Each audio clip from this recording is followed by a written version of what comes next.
Saudara hadirin, pemirsa yang sama dirahmati oleh Allah Subhanahu wa Ta'ala. Berapa banyak di tengah-tengah kita bukti yang telah ada dari pelajaran pohon tadi, saudara hadirin. Orangnya sehat walafiat, nggak punya penyakit yang membahayakan. Kadang baru ngobrol sama kita, bareng main catur mungkin sama kita, bercanda, ketawa, ketiwi. Tahu-tahu kita dengar, saudara hadirin, di musola panggilan duka cita, pemberitahuan, pengumuman. Inna lillahi wa inna ilaihi roji'un, berita duka cita. Telah meninggal Fulan bin Fulan atau Fulanah binti Fulan. Kaget kita. Tapi apa boleh kata, itu merupakan suatu yang hak, mati itu hak. Kalau memang sudah jatahnya, ya sudah, mati. Kita bingung, sakit kagak, apa kagak, giliran kita tanya, palingan sederhana, sepele. Emang kenapa sih? Emang sakit apa sih? Jawabnya gampang. Angin duduk. Kan banyak yang model macam kayak begitu, saudara hadirin. Makanya syair Arab mengatakan di dalam salah satunya, ada salah satu syair Arab maksud saya, apa yang disampaikan di sana, kam min sahihin masa bi ghairi illah wa kam min saqimin asya inu min ad-dahri. Berapa banyak orang yang sehat walafiat kemudian mati tanpa ilat sebab yang pasti.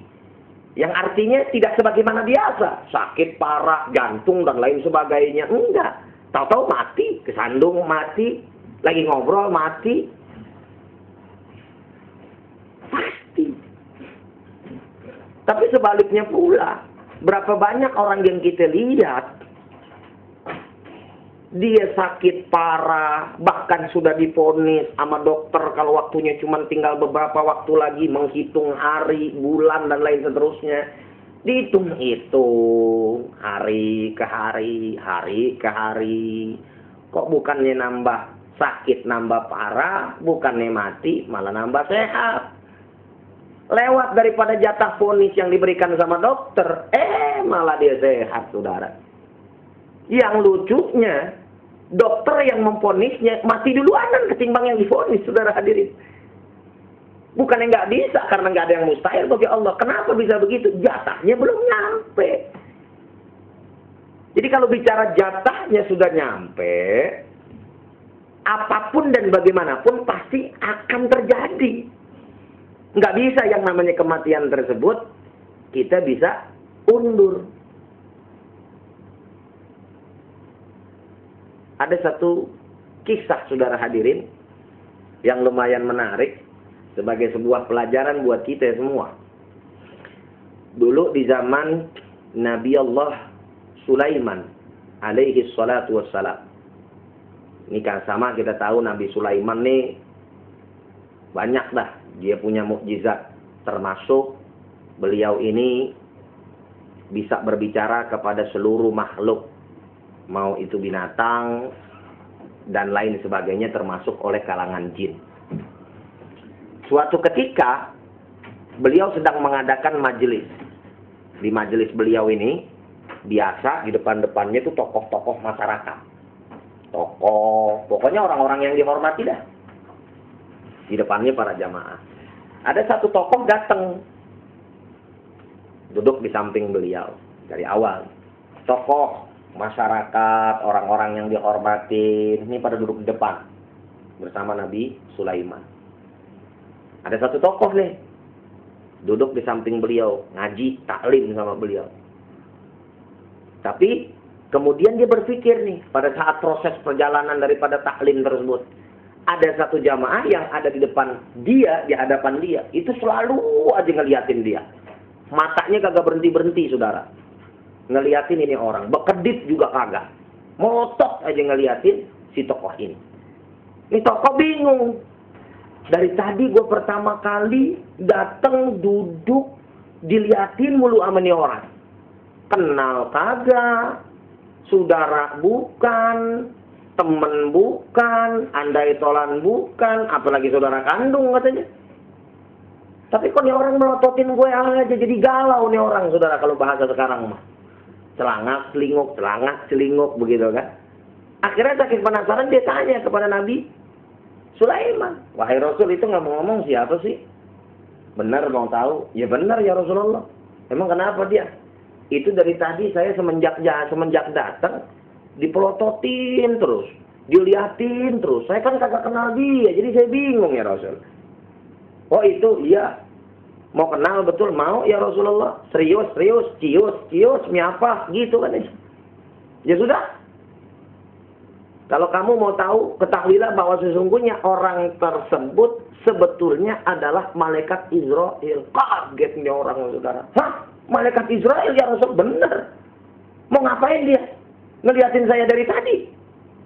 Oh, mungkin kali jatah kamu sekarang ini. Kaget lagi bukan kepalang, saudara hadirin. Dia minta nih kepada Nabi Sulaiman agar jangan sampai nyawanya dicabut oleh malaikat Israel itu hari juga.